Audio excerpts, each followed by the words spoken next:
and finally they replied me, gave me their conditions of my cast. There's a number they're supposed to give to you.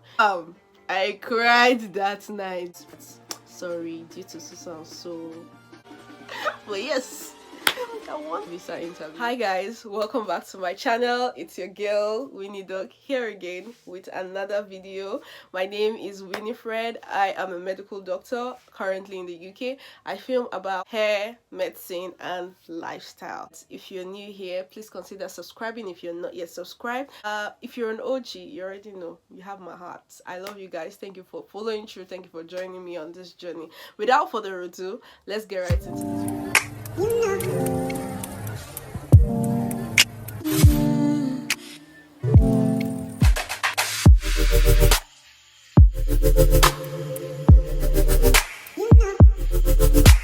So it's been a minute guys that I sat down to do a video to talk to you guys. Today I'll to you guys about my journey to the UK, how the whole processing went, because it was quite a journey. But yeah, I just give you guys and give you updates, just tell you concerning studying in the UK, processing, coming here to do your masters, which is what I am doing here. Yes, it's not common. Lots of people don't exactly apply straight to leave Ukraine. People sometimes will go back home first of all, then plan to come over here. And also previously I've had questions of people saying, oh, when you study in Ukraine, is it possible to go to other countries from Ukraine? So now you see, yes, it is possible for you from Ukraine to come over to the UK, Canada, US. It is very possible. You just need to plan your life, which is the whole process. I'll just gist you guys of my whole process. I'll probably do another video of detailed step-by-step my own process in my own way, how it went for me, what I did and mistakes I made that you should try to avoid if you would want to take the same path that I took. Let me get comfortable now because this is just time. So as soon as I was done with my MBBS, your final medical exam, which was Croc 2, and we passed, yay. If you've not seen that video of my graduation and my picture slides and everything, you should go back after this video, go back and watch all those videos. And I think my 10-year journey through medical school, that video is already going wow. After my Croc, right, I was going to write my IELTS, which was part of the requirement for me to come here to study. If you're already following me from time, you know that at a point in time, if you watched my videos, I lost a friend of mine sometime last year, few months, I think about 4 months to our final exams. So that hit me real hard. I had already had plans before this time of leaving Ukraine to come study or just move over to the UK, Ireland or the US. Those were my 3 targets. Those were like the 3 countries I had in mind. So I was working towards definitely, transitioning like that. At that point of MBBS was when I started planning to move to the UK. That was when I decided that okay, it was the UK I wanted to. All this while I was ruminating through other countries and like thinking, okay, which one. But finally at this point of my exam was when I knew that these countries where I wanted to go to. Now mind you, based on the fact that I already knew that I wanted to transition, I'd already started putting things in place, like getting references from my teachers, applying to my university for my transcripts and so many other documents that I knew that if you're going to be applying to other countries, you would need this. They will request for this, like baseline documents basically. I already had those already in process. So while I put everything on hold, I knew that something was still running. Do you get me? So that's why it's important that you plan. No matter what you want to do, planning is inevitable. So let's just say I used a total of about a year to plan all of this. It didn't just happen in one day. It didn't just happen in 1 month. I had actually been putting things in place, okay, I know that I would need, from this particular teacher, I would need a reference. So I was already, doing research work with them is planning. I just want to say planning was a very essential part. I knew what I was looking for and I knew what I was going for. So even when there was a blow in the middle of the year, I was able to still have something to work with. Even though not in the middle of the year, in the middle of the planning, because it was in the beginning of the year the blow happened, the major blow. 2020 was quite a roller coaster, so that was the biggest of them all. But then other things started coming up that were just pew, pew, pew. And I was like, how much can I deal with? How much do you really think I can handle at a time? Can you just take it easy on me?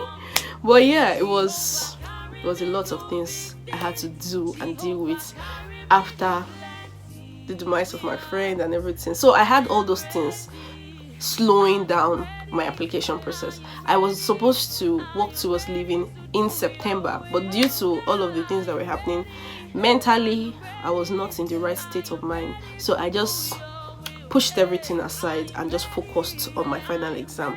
Fast forward to final exam, I started preparing. I started consciously preparing to come to the UK to do my masters. I made up my mind it was masters I was coming to do. This was where I wanted to do the masters and this is how I wanted to go. So I started planning. First things first was to get my IELTS that qualifies you to say be that you're so great speaker, you speak good, you hear good and whatever, you can communicate very well with your English language. It was a requirement for me. And then as soon as I was done with my MBBS, my final exam, CROC, I just keep saying it because like different countries have different names for it, I knew I had IELTS to write. So I went ahead, wrote the exam about 2 weeks after my final exams. So I did that with, mind you, without much preparation. Let me just put that out there because I didn't even have much time to prepare because I had so many other things going on at that point in time. A lot of things. I just don't want this video to be too long. And I started applying to my schools, different schools. I started applying again.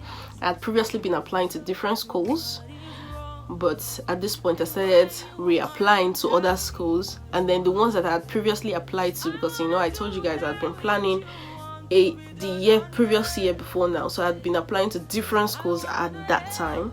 So at this point in time now, I'm not deferring those other schools. When they finally reply and give me admission, what I do is I now defer the admission to January 2021, since I knew that this September was not going to work out because of the COVID, the lockdown and everything. I was already seeing signs basically. I didn't need the handwriting on the wall to tell me that this September is going to hit you.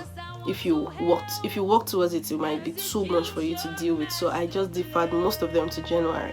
So I started working towards January.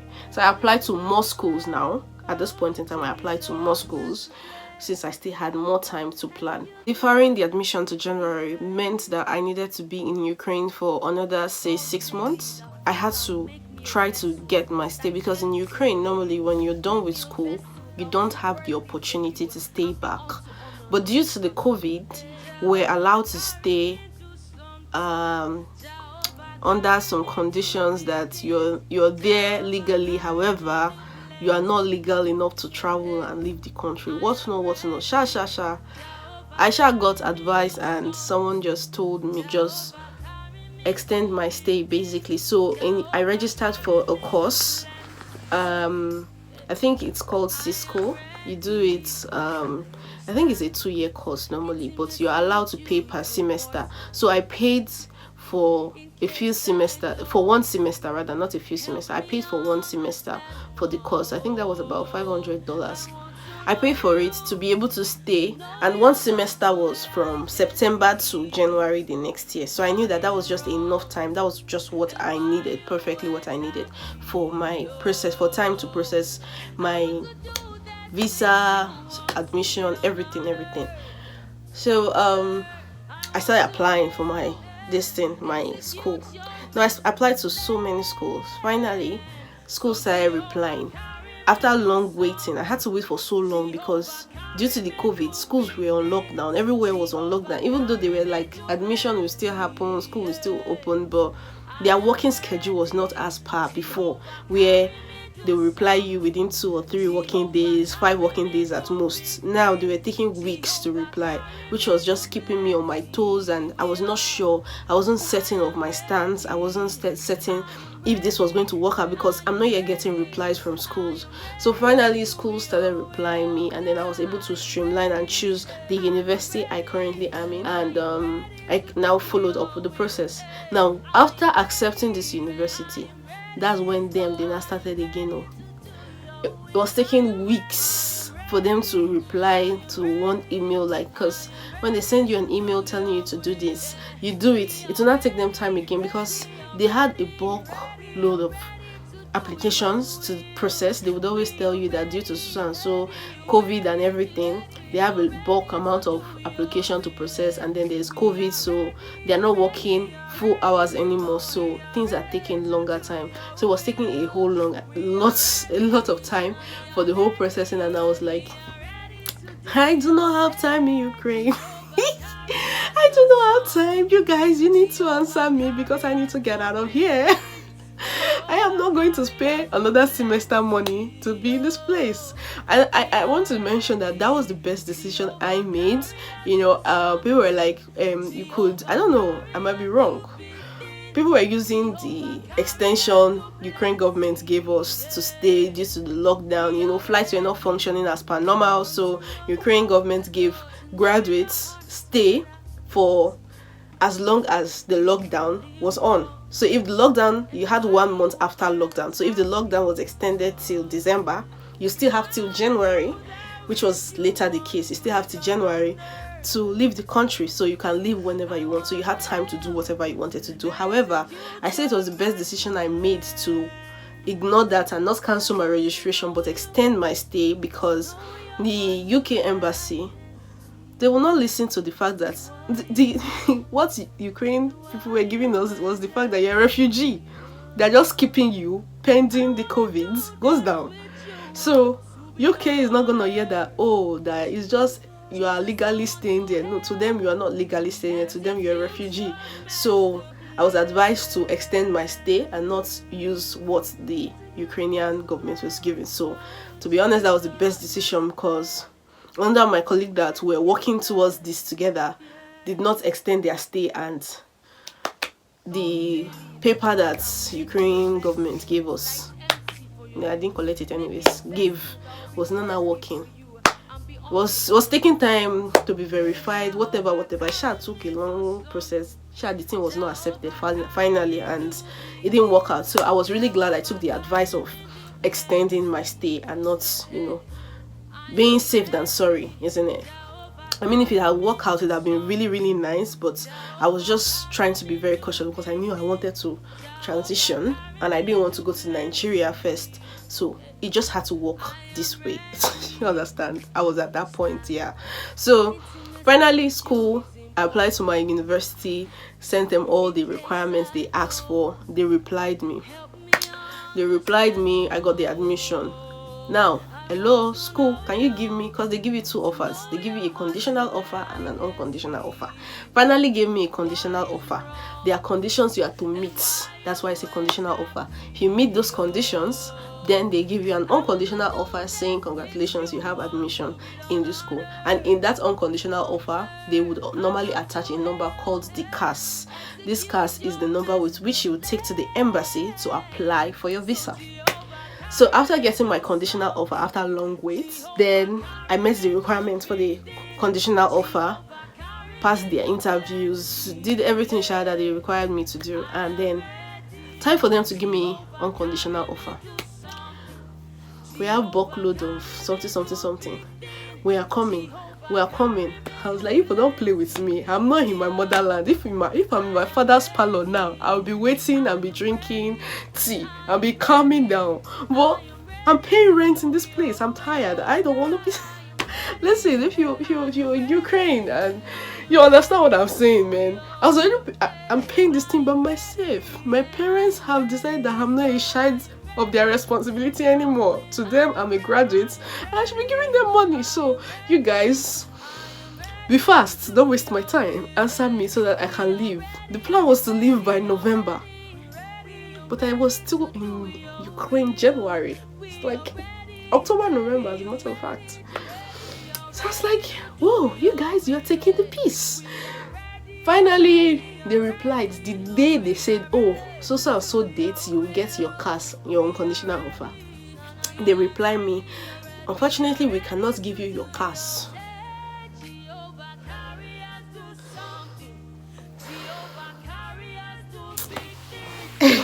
I cannot explain.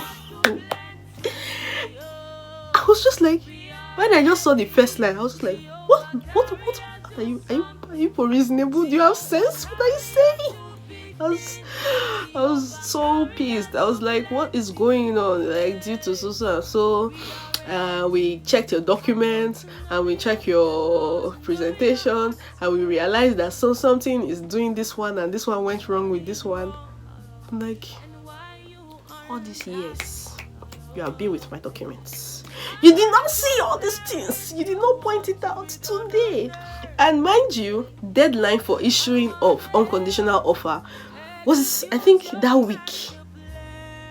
Was it that week? Few days shy. It was shy, maybe 1 or 2 days to deadline for them of the university to issue before they close gate for admission for January 2021 sets.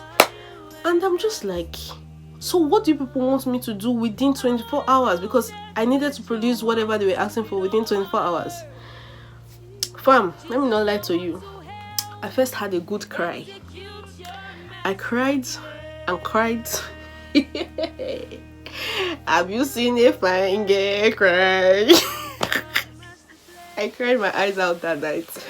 And then finally calmed down, placed a few calls with a few advice. Let me just say, another thing is, apart from planning, is having the right people around you, because you on your own cannot do it all. Like, on your own you can't. I don't know, maybe you can, but me, I needed those guidance, I needed those support, moral support, emotional support. I just needed people to just be there to say, oh, you got this, you got this. I didn't even know I needed them, but you know, when you're in that situation, you begin to see how important, you know, having people around, the right minds around you, giving you solutions to problems, giving you insights in ways that you would have not ordinarily you would have not ordinarily looked at it through their eyes. So having people around you to be able to analyze situations with you was really a key factor for me that really helped me with the process. And so while all these stumbling blocks were coming, they were able to look at it from the outside, from a non-emotional point, because I was quite emotional at that point in time, and help me analyze it. And then I was able to calm down, figure things out, look at it from their own perspective, and then we're able to fix the situation. Finally fixed it the same day that was the deadline. The deadline was a Friday.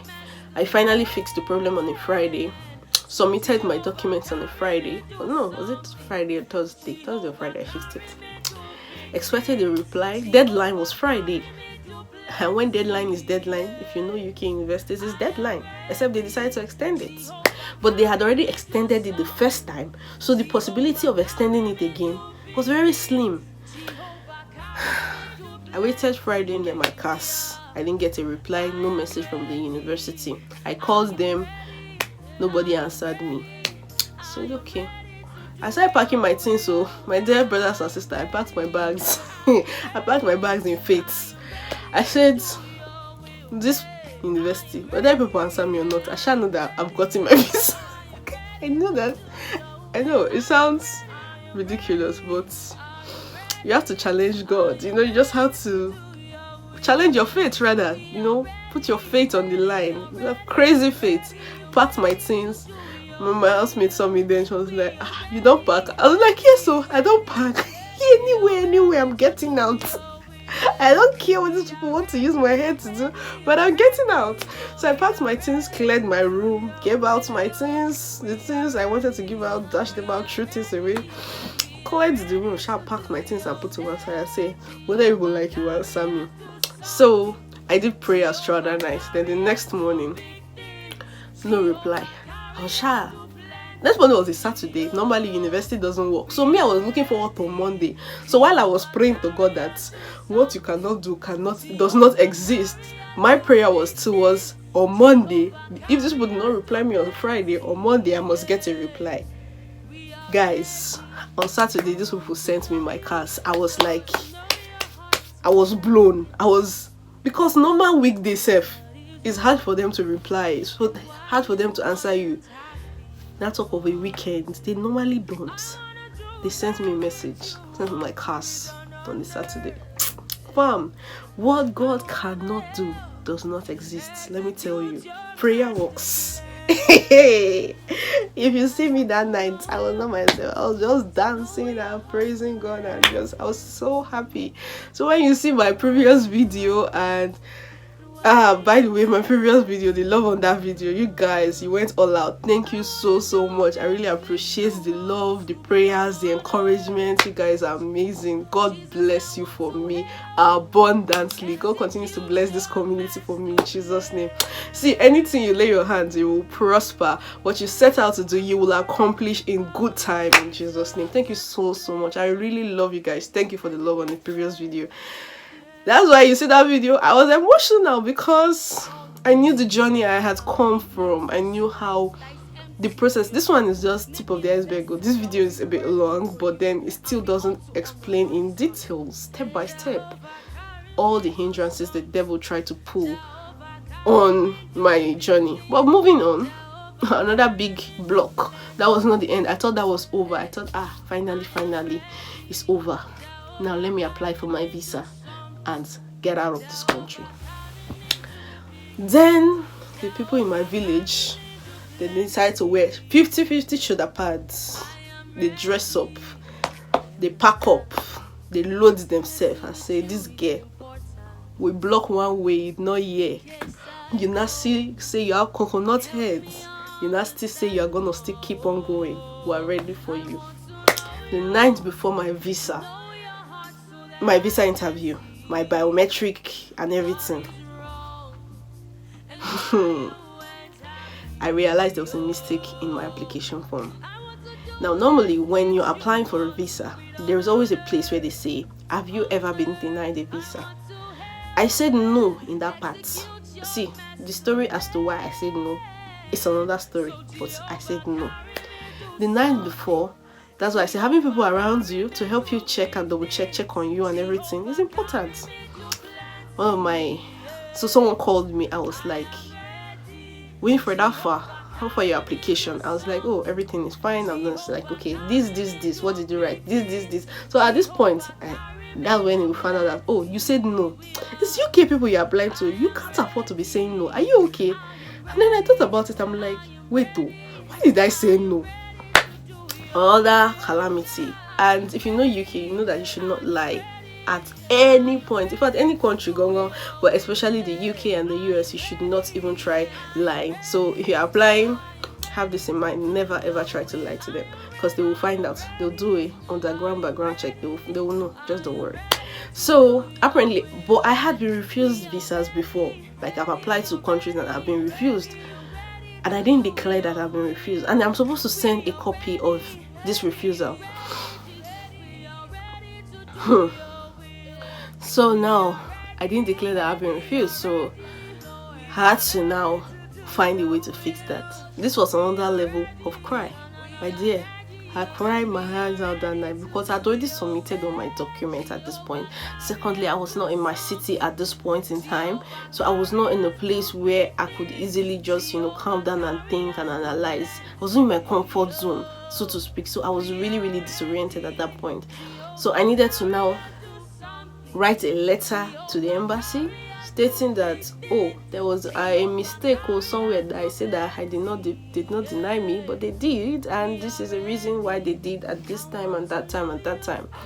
So I had to write a letter, print it, sign it. Now the refusal letter that I needed to send add a copy to it, I didn't have it on my email. Mind you, I was not in my city when I was doing that night before my interview, so I didn't have a copy. The original copies, they were back in my city, back in my closet, my locker.